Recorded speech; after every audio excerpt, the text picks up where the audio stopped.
أعوذ بالله من الشيطان الرجيم بسم الله الرحمن الرحيم إن للمتقين عند ربهم جنات النعيم أفنجعل المسلمين كالمجرمين ما لكم كيف تحكمون أم لكم كتاب فيه تدرسون إن لكم فيه لما تخيرون أم لكم أيمان علينا بالغة إلى يوم القيامة إن لكم لما تحكمون سلهم أيهم بذلك زعيم أم لهم شركاء فليأتوا بشركائهم إن كانوا صادقين يوم يكشف عن ساق ويدعون إلى السجود فلا يستطيعون خاشعة أبصارهم ترهقهم ذلة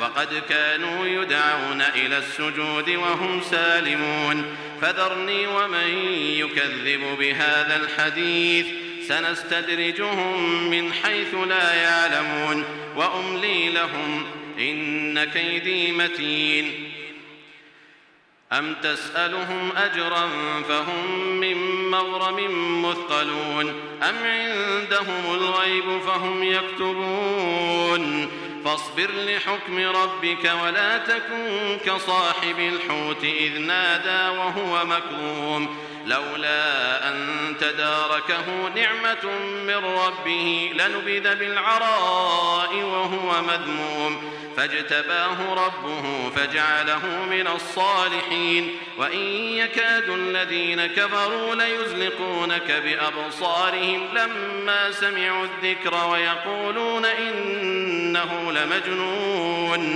وما هو إلا ذكر للعالمين. صدق الله العظيم. الحمد لله رب العالمين والصلاة والسلام على سيد المرسلين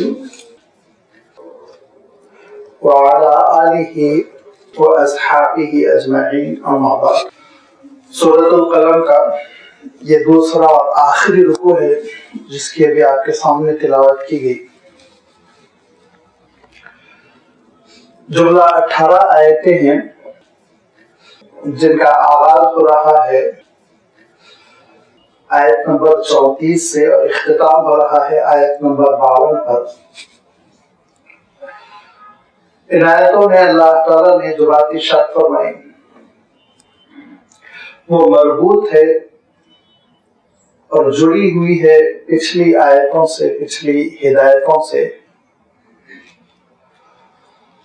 جن میں کہ دو باتیں بڑی اہم ہیں جس کا گزشتہ ایک بار بہت تفصیل سے تذکرہ ہو چکا ہے. ایک تو یہ کہ اللہ کے رسول صلی اللہ علیہ وسلم کے سلسلے میں منکرین مکہ کا جو رویہ تھا اور آپ صلی اللہ علیہ وسلم کے سلسلے میں جو غلط الفاظ استعمال کیا کرتے تھے، جہاں آپ کو شاعر کہتے، جہاں آپ کو ساحر اور جادوگر کہتے، وہیں آپ کو مجنون بھی کہتے. تو اللہ تعالیٰ ارشاد فرماتا ہے کہ یہ کلام الہی اس بات پر شاہد عادل ہے کہ آپ مجنون نہیں. مجنون اتنا اعلیٰ، عمدہ، ٹھوس، مستحکم، خوبصورت، مؤثر کلام نہیں پیش کر سکتا ہے. اور ارشاد فرمایا کہ آپ کے اخلاق، آپ کا کردار، رکھ رکھاؤ، انسانوں سے آپ کا برتاؤ، آپ کا رویہ، ہر چیز اس بات پر گواہ ہے کہ آپ کو دیوانہ کہنے والا احمق ہے، آپ اعلیٰ درجے کے فرزانہ ہیں. انک لعلی خلق عظیم، عظیم الشان اخلاق ہے آپ کے.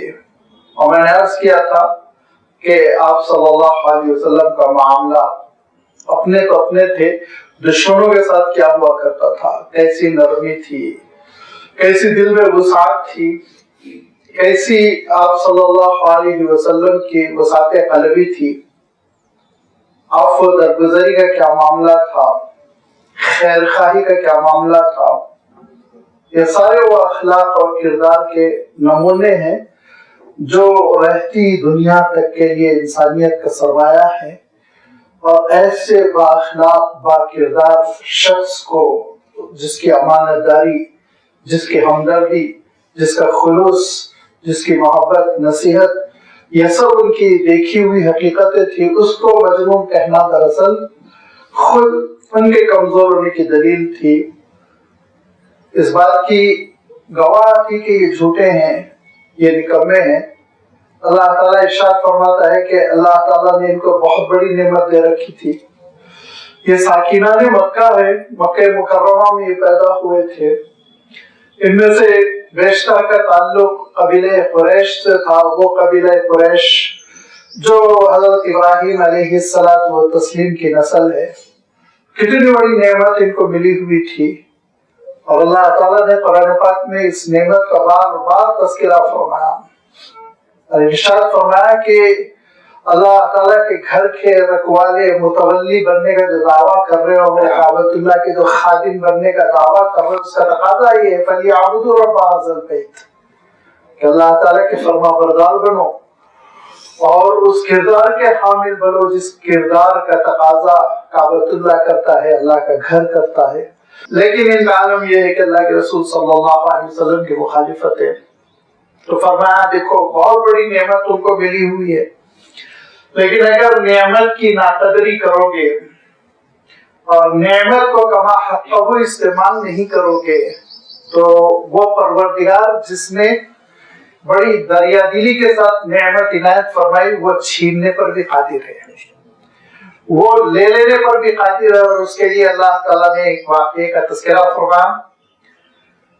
اس واقعے کے سلسلے میں اگرچہ کہ بعض مفسرین نے تحدید کر دی کس علاقے کا ہے، کس زمانے کا ہے، لیکن بعض دیگر مفسرین نے یہ بھی کہا کہ زمان و مکان کی تحدید کی ضرورت نہیں ہے، اللہ تعالیٰ نے جو واقعہ ارشاد فرمایا اس کا لب لباب سمجھنے کی ضرورت ہے، اور وہ واقعہ یہ ہے کہ اللہ تعالیٰ نے ایک خاندان کو باغ عطا کر رکھا تھا، بڑا زبردست قسم کا فارم ہاؤس، بڑا اچھا باغ تھا۔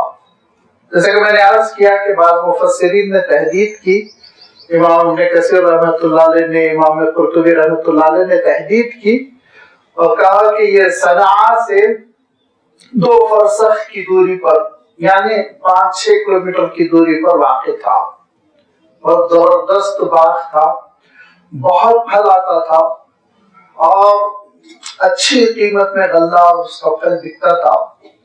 جن صاحب کا تھا وہ بڑے اللہ والے تھے، اور زمانہ حضرت عیسیٰ علیہ السلام کے بعد کا تھا۔ جو مفسرین تحدید کرتے ہیں ان کی رائے یہ ہے کہ حضرت عیسیٰ علیہ السلام جب آسمان پر اٹھا لیے گئے تو اس کے بعد یہ واقعہ پیش آیا تھا۔ جو کہتے ہیں اس کی ضرورت نہیں ہے، صرف ہم مفہوم کو سامنے رکھیں تو ٹھیک ہے، ان کی بھی بات کوئی غلط نہیں ہے کہ ایک باغ تھا اور باغ والے صاحب کی وفات ہو گئی، وہ صاحب کار خیر کرتے تھے، اور جب فصل کٹتی تھی تو غریبوں کا ایک حصہ اٹھا کر رکھتے تھے۔ روایتوں میں آیا کہ ان کا معمول یہ تھا کہ وہ اس غلے کو، اس پھل کو جو کٹتا تھا باغ سے حاصل ہوتا تھا، اس کو 3 حصوں میں تقسیم کرتے تھے۔ ایک حصہ گھر کے خرچے کے لیے، دوسرا حصہ مستقبل کے لیے، آگے بونا ہے، پھل لگانا ہے، بیج لگانا ہے وغیرہ وغیرہ، اور تیسرا حصہ وہ خیرات کر دیا کرتے تھے۔ اللہ تعالیٰ کے معمول رہا کہ باغبانوں سے اللہ تعالیٰ نے ہمیشہ مطالبہ کیا کہ وَآتُوا حَقَّهُ يَوْمَ حَصَادِهِ، جب کبھی باغ کٹے، پھل اتارے جائیں تو ارشاد فرمایا کہ ایک حصہ اللہ کے راہ میں خرچ کرو۔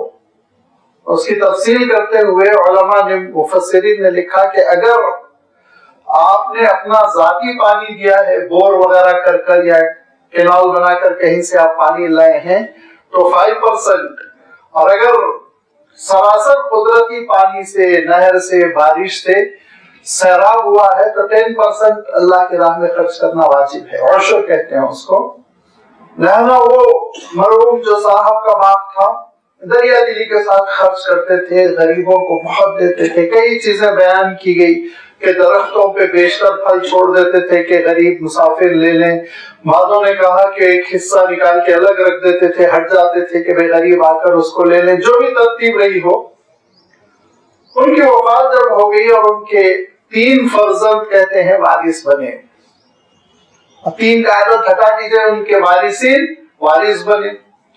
اور اس کے بعد سے ہوا یہ کہ جب پھر سالانہ پھل آنے لگا تو انہوں نے آپس میں مشورہ کیا کہ بڑا حصہ غریبوں کو جاتا ہے, بلا وجہ کہ یہ بھیک منگے آ کے کھڑے ہو جاتے ہیں, ان کو نہیں دینا چاہیے, اس سال ہم نہیں دیں گے. لیکن ہر سال وہ بھیڑ لگاتے ہیں تو بچے کیسے؟ ترتیب انہوں نے یہ بنائی کہ راتوں رات چلو, اندھیرے میں چلو اور اندھیرے میں پھل کاٹ کر لے آؤ تاکہ مسکین جمع ہی نہ ہو سکیں. صاف صاف انہوں نے کہا اللہ یدخلنہا اليوم علیکم مسکین, کوئی مسکین داخل نہ ہو سکے, کوئی غریب پھٹک نہ سکے, اور خاموشی سے کام کر لو. اب اس کے بعد سے جو دن طے تھا وہ رات جب آئی تو راتوں رات نکلے, اور ان کا عالم یہ تھا کہ گفتگو بہت دبی دبی آواز میں کر رہے تھے تاکہ ہماری بات کوئی نہ سن لے, اور دھیرے دھیرے اس باغ کی طرف آگے بڑھ رہے ہیں. اور رات ہی میں وہ اپنے باغ کے پاس پہنچ گئے. لازمی بات ہے, نہ اسٹریٹ تھی نہ اسٹریٹ لائٹ تھی, وہ ساری نشانیاں نہیں تھی, وہ ساری چیزیں نہیں تھی جس کی وجہ سے باغ طے ہو جاتا, سمجھ میں آ جاتا. لہذا وہ پہنچے تو ایک ایسے میدان میں پہنچے جہاں فصل کاٹی جا چکی تھی اور وہ جلائی جا چکی تھی اور اس کا بھوسا بکھرا ہوا تھا. مارے حیرت کے یہ آپس میں کہنے لگے کہ قالوا انا لضالون, ہم راستہ بھٹک گئے, غلط جگہ آ گئے. لیکن درمیانی بھائی نے کہا قال اوسطهم, درمیانی بھائی سے ترجمہ کر لیجئے, یا ان میں سب سے معتدل جو تھے انہوں نے کہا, جو سمجھا رہے تھے کہ ایسی حرکت نہ کرو. ابا مرحوم جس طرح خیر خیرات کرتے تھے اسی طرح خیر خیرات کرو. لیکن ان کی بات کو انہوں نے نظر انداز کیا تھا. وہ بھائی بول پڑے کہ الم اقل لکم لولا تسبحون, میں نے کہا تھا نا اللہ کا شکر ادا کرو, اللہ کو یاد کرو, تسبیح کرتے رہو, یہ غلطی نہ کرو. لیکن تم نے غلطی کی, غلط نیت کی, لہذا راتوں رات آگ کا ایک بگولا آیا اور اس نے سارے باغ کو جلا کر ختم کر دیا, کچھ باقی نہ رہا گھاس پھوس کے سوا.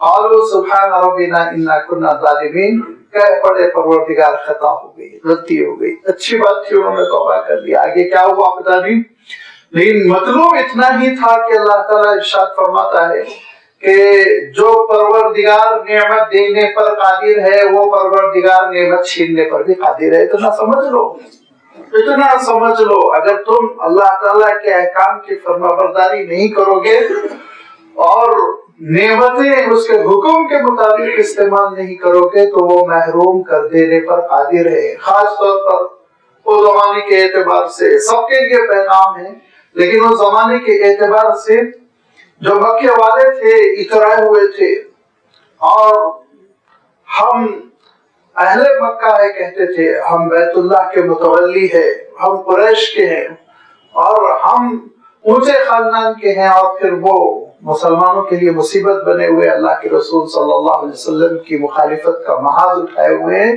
تو ارشاد فرمایا دیکھو کذالک العذاب والعذاب الآخرۃ اکبر, دنیا بھی برباد ہو جائے گی, آخرت بھی برباد ہو جائے گی. سمجھ لو, عذاب ایسے ہی ہمارا آتا ہے, اچانک آتا ہے, راتوں رات آتا ہے, اور آخرت کا عذاب تو بہت بڑا ہے, آخرت کی پکڑ تو بہت سخت ہے. لو کانوا یعلمون, اگر یہ اس حقیقت کو سمجھ لیں تو پھر باز آ جائے اور رک جائے, ان کے قدم آگے نہ بڑھے. اور جو رک رہے ہیں, توبہ کر رہے ہیں, جو احتیاط کر رہے ہیں, ان للمتقین عند ربهم جنات النعیم, ایسے اہل تقوی کے لیے ان کے پروردگار کے پاس نعمتوں کے باغات ہوں گے. ان للمتقین عند ربهم, بے شک اہل تقوی کے لیے جو احتیاط کرتے ہیں, جو اللہ تعالیٰ کی نافرمانی نہیں کرتے. کیونکہ میں عرض کرتا رہتا ہوں کہ تقوی کا مفہوم یہ ہوتا ہے کہ اللہ کی نافرمانی نہ کرنا, اس کے غضب سے ڈرنا, اس کے احکام توڑنے سے احتیاط کرنا. جب کبھی بندہ معصیت کرتا ہے، جب کبھی اللہ تعالیٰ کا حکم توڑتا ہے، تو اس کے معنی یہ کہ وہ تقوی کے حدود سے نکل چکا ہے۔ تقوی یہ ہے کہ اللہ کے حکم کی فرما برداری ہو تاکہ اس کے غضب سے بچے۔ تقوی کے معنی بچنے کے ہیں۔ کس سے بچے؟ اللہ کے غضب سے بچے۔ کس سے بچے؟ اللہ کی سزاؤں سے بچے، اس کی پھٹکار سے بچے، اس کے عذاب سے بچے۔ یہ جذبہ پیدا ہو جاتا ہے تو وہ بندہ بڑا محتاط ہو جاتا ہے، احتیاط کے ساتھ قدم اٹھاتا ہے۔ اسی لیے اللہ تعالیٰ ارشاد فرماتا ہے ان للمتقین عند ربہم، بے شک اہل تقوی کے لیے ان کے پروردگار کے پاس جنات النعیم، باغات ہیں نعمتوں کے، نعمتوں سے بھرے باغات ہوں گے۔ اور ان باغات کا اللہ تعالیٰ نے تذکرہ فرمایا، کئی اللہ تعالیٰ نے ارشاد فرمایا وہ ایسے باغات ہوں گے کہ اس میں نہریں بہ رہی ہوں گی۔ اور نہریں کیسی نہریں ہوں گی؟ فرمایا اگر جنت کا پانی بھی ہوگا تو غیر آسن، وہ اس میں نہ بدبو ہوگی نہ باسی ہوگا۔ اور نہر بہ رہی ہوگی تو شہد کی طرح، لیکن شہد بھی صاف ستھرا ہوگا، نہ مکھی کا پر ہوگا نہ پیر ہوگا۔ دودھ کی نہر بہ رہی ہوگی تو دودھ ارشاد فرمایا ایسا ہوگا جو پھٹے گا نہیں، خراب نہیں ہوگا۔ اور فرمایا اگر شراب کی نہر بہ رہی ہوگی تو شراب ایسی ہوگی، نشہ نہیں ہوگا، بدبو نہیں ہوگی، سر نہیں گھومے گا، جھگڑے نہیں ہوں گے، بس ایک کیف ہوگا، ایک لطف ہوگا۔ فرمایا وہ نعمتوں والا باغ جہاں قطوفها دانیہ، پھل ہے کہ جھکے آپ کے ہاتھوں کے پاس چلے آ رہے ہیں، اور لا مقطوع ولا ممنوع، کوئی روکے گا بھی نہیں آپ کو کہ بھائی یہ پھل نہ توڑو، یہاں کے توڑ سکتے ہو وہاں کے توڑ سکتے ہو، یہ کچھ نہیں، سب کچھ تمہارا ہوگا۔ فرمایا وہ نعمتوں والا باغ ہوگا کہ وہ پرندوں کا گوشت خواہش کی بنیاد پر انسان کو فوراً مہیا کرا دیا جائے گا، فراہم کر دیا جائے گا، جس کو دیکھنے کے ساتھ اس کی طبیعت مچلے گی۔ وہ جنت ہوگی اور وہ باغات ہوں گے نعمت کے، جس میں فرمایا موتیوں کے بنے تمہارے قلعے ہوں گے، ستوروں اس میں کمرے ہوں گے، بالا خانے ہوں گے، اونچے اونچے پہاڑوں پر، ہل اسٹیشن پر تمہارا بنگلہ ہوگا، نیچے سے نہریں بہ رہی ہوگی۔ یہ وہ نعمتیں ہیں جن کا اللہ تعالیٰ نے قرآن پاک میں اللہ کے رسول صلی اللہ علیہ وسلم نے اپنے ارشادات میں تذکرہ کیا۔ لازمی بات ہے ان کا احاطہ یہاں مشکل ہے۔ ایک ہی بات جو اللہ کے رسول صلی اللہ علیہ وسلم فرماتے تھے وہ ذہن میں رکھیں کہ وہ نعمتیں ملیں گی جس کا تذکرہ تمہارے کانوں نے نہیں سنا، وہ نعمتیں جس کے منظر کو تمہاری آنکھوں نے نہیں دیکھا۔ اور دیکھنا سننا تو بہت بڑی بات ہے، تمہارے ذہن میں اس کا تصور نہیں گزرا، وہ نعمتیں تم کو ملیں گی جنت میں۔ لہذا یہ وہ ہوں گے جناتی نعیم، نعمتوں والے باغات۔ افنجعل المسلمین کالمجرمین، کیا ہم اپنے اطاعت گزار بندوں کو مجرموں کی طرح چھوڑ دیں گے؟ ہرگز نہیں ہو سکتا۔ مجرم مجرم ہے، حکم کو توڑنے والا وہ مجرم ہے، اور حکم کی فرما برداری کرنے والا وہ مسلم ہے، اطاعت گزار ہے۔ یہ نہیں ہو سکتا۔ عقل اس کو تسلیم نہیں کر سکتی کہ مجرم اور فرما بردار دونوں کا یکساں حشر ہو، عقل نہیں تسلیم کر سکتی۔ تو کیسے اللہ تعالیٰ کا عدل تسلیم کر لے گا؟ کیسے اللہ تعالیٰ کا انصاف یہ گوارا کر لے گا کہ مجرم بھی چھٹے پھرے اور مطیع فرما بردار بھی پیٹتے رہیں، پریشان ہوتے رہیں؟ ارشاد فرمایا ایسا ہرگز نہیں ہوگا۔ اس میں کوئی شک نہیں، یہ دنیا دارالامتحان ہے۔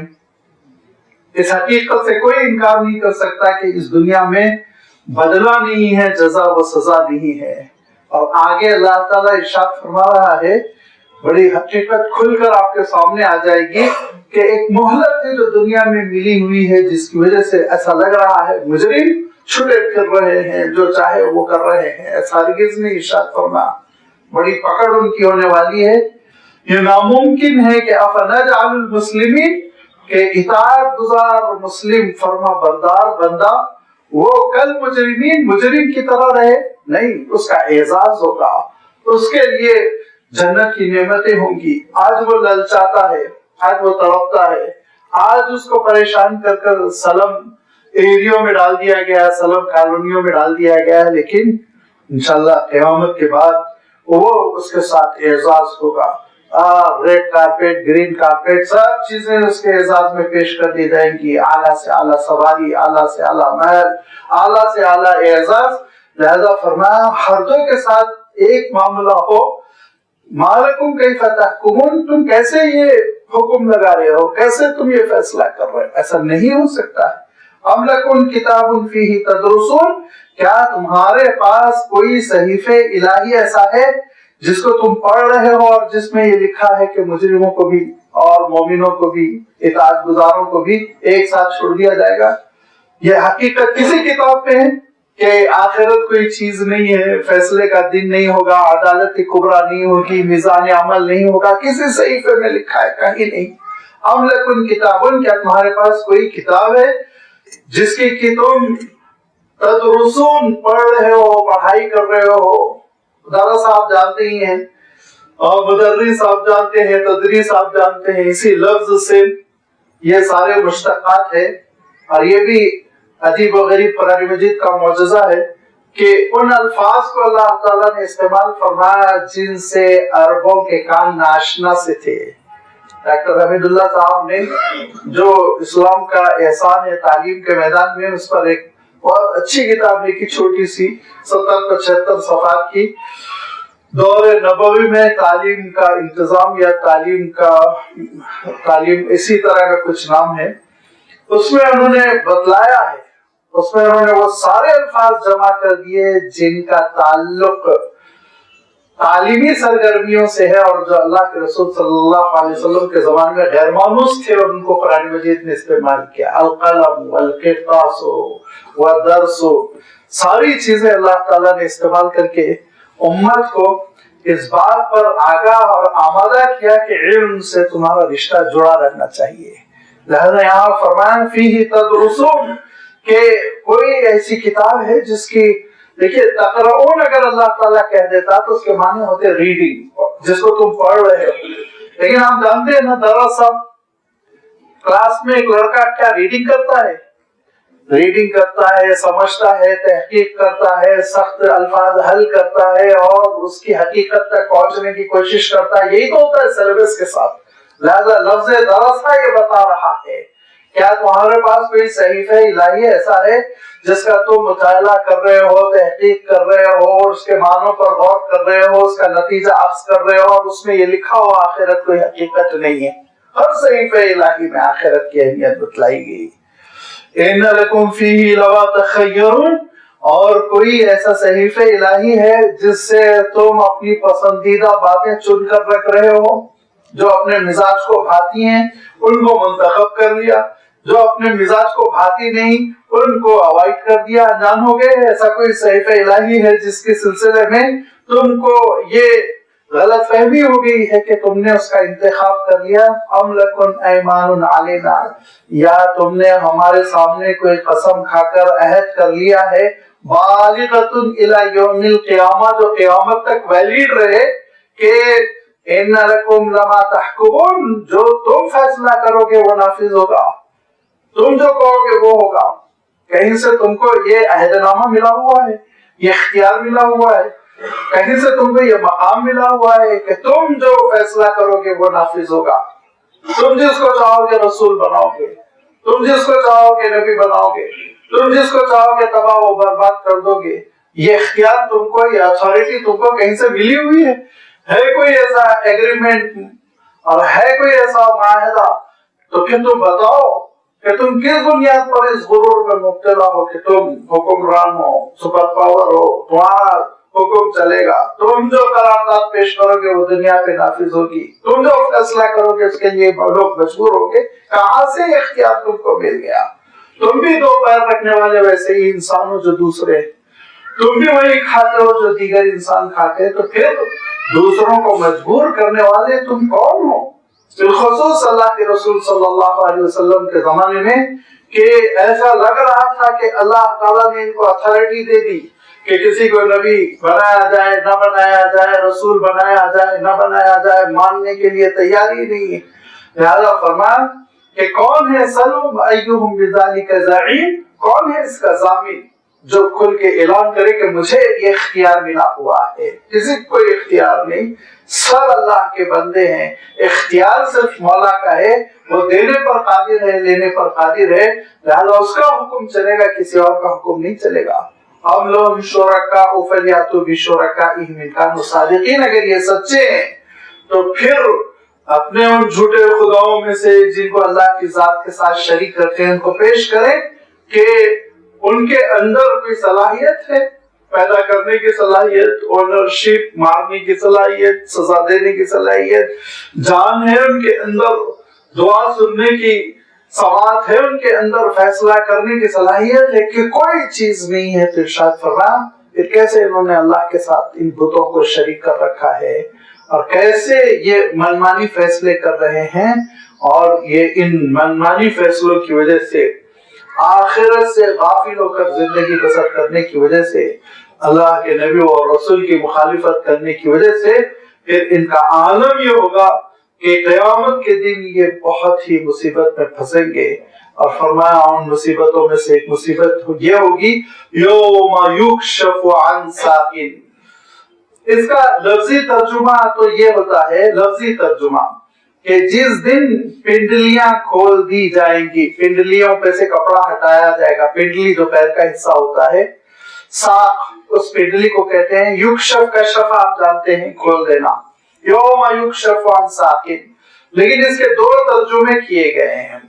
ایک ترجمہ تو یہ ہے کہ جب ہم کسی میدان میں پھنسے ہوئے ہوں، لائن میں لگے ہوئے ہوں، دھکے کھا رہے ہوں تو اپنے کپڑوں کو اٹھا لیتے ہیں، سامان لیتے ہیں، تو ایک اہم معاملے سے انسان دوچار ہوگا اس دن، جس دن ایک اہم حاضری انسان کے سر پر ہوگی، ایک اہم معاملے سے وہ دوچار ہوگا۔ ایک ترجمہ یہ ہے، اور دوسرا ترجمہ یہ ہے کہ پنڈلی کھولنے کے معنی یہ ہے کہ اگر پیر کا ایک حصہ کھولا جا رہا ہے تو وہ حصے کا اتنا اثر ہو تو سارے جسم کا کتنا اثر ہوگا۔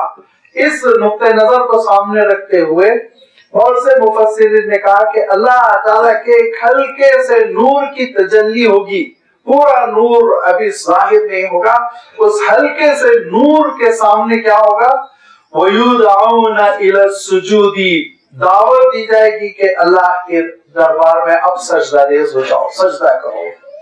اللہ تعالیٰ کا نور اس دن تجلی فرمائے گا، جس کے بارے میں اللہ تعالیٰ نے سورۃ الزمر میں ارشاد فرمایا کہ اس کائنات میں ایک زلزلہ آئے گا، ہلا کر رکھ دی جائے گی، اور نظام درہم برہم ستارے ایک دوسرے سے ٹکرائیں گے، سورج بجھا دیے جائیں گے، روشنی سورجوں کی ختم ہو جائے گی، اور پھر اس کے بعد ایک تاریکی ہوگی اور آپ کا گلوب بھی ہلا کر رکھ دیا جائے گا، اور ساری اس کائنات کو فنا کر دیا جائے گا۔ جب انسان کو ہوش آئے گا دوسرا سور پھونکنے پر تو اپنے آپ کو میدان حشر میں دیکھے گا۔ اب جب میدان حشر میں اپنے آپ کو پائے گا تو لازمی بات ہے روشنی نہیں ہوگی۔ لائٹ کا سورس کیا ہے، روشنی کا سورس کیا ہے، سورج ہے نا۔ جب سورج کو بجھا دیا گیا، یہ دیا خود بجھ چکا ہے، تو روشنی کہاں سے ہوگی، اندھیرا، ایک عجیب و غریب اندھیرا، تاریکی، جس تاریکی کو الفاظ نہیں بیان کر سکتے۔ تو اب وہ تاریکی کیسے دور ہوگی، اللہ تعالیٰ ارشاد فرماتا ہے کہ وَأَشْرَقَتِ الْأَرْضُ بِنُورِ رَبِّهَا، رب کے نور سے وہ تاریکی دور ہوگی۔ جیسے صبح طلوع ہوتی ہے، دھیرے دھیرے سورج نمایاں ہوتا ہے، ایسے ہی اللہ تعالیٰ کا ایک ہلکا سا نور تجلی فرمائے گا، اور وہ نور نکلنے سے پھر میدان حشر روشن ہوگا، اور ہم رات میں ٹارچ کی، بلب کی روشنی میں چیزوں کو دیکھتے ہیں تو سمجھ میں نہیں آتی، لیکن اب سورج نکل چکا ہے، اشراق کے وقت ان چیزوں کو دیکھیں تو ان کا کلر سمجھ میں آتا ہے، ان کا سائز سمجھ میں آتا ہے، ان کی حقیقت سمجھ میں آتی ہے، ان کی نوعیت سمجھ میں آتی ہے۔ ایسے ہی آپ سوچ لیجئے یہ مصنوعی روشنی ختم ہو کر نور رب حقیقی روشنی ہوگی، تو اس وقت نماز سمجھ میں آئے گی، زکوٰۃ سمجھ میں آئے گی، صدقہ سمجھ میں آئے گا، تلاوت قرآن سمجھ میں، ساری نیکیاں الگ چمک رہی ہوں گی، ان سے پتا چلے گا انسان کیا کر کے آیا کیا نہیں کر کے آیا۔ اس وقت حکم ہوگا سجدہ کرو، حکم سجود، وَيُدْعَوْنَ إِلَى السُّجُودِ، سجدے کی دعوت دی جائے گی، تو ہوگا کیا، فَلَا يَسْتَطِيعُونَ، جو دنیا میں اللہ کو سجدہ نہیں کیے تھے وہ وہاں سجدہ نہیں کر سکیں گے۔ مفسرین نے لکھا کہ تختے کی پیٹیں ہو جائیں گی، تختے کی، اب طلب کر رہ جائیں گے لیکن سجدہ نہیں کر سکیں گے۔ خاشعۃ ابصارہم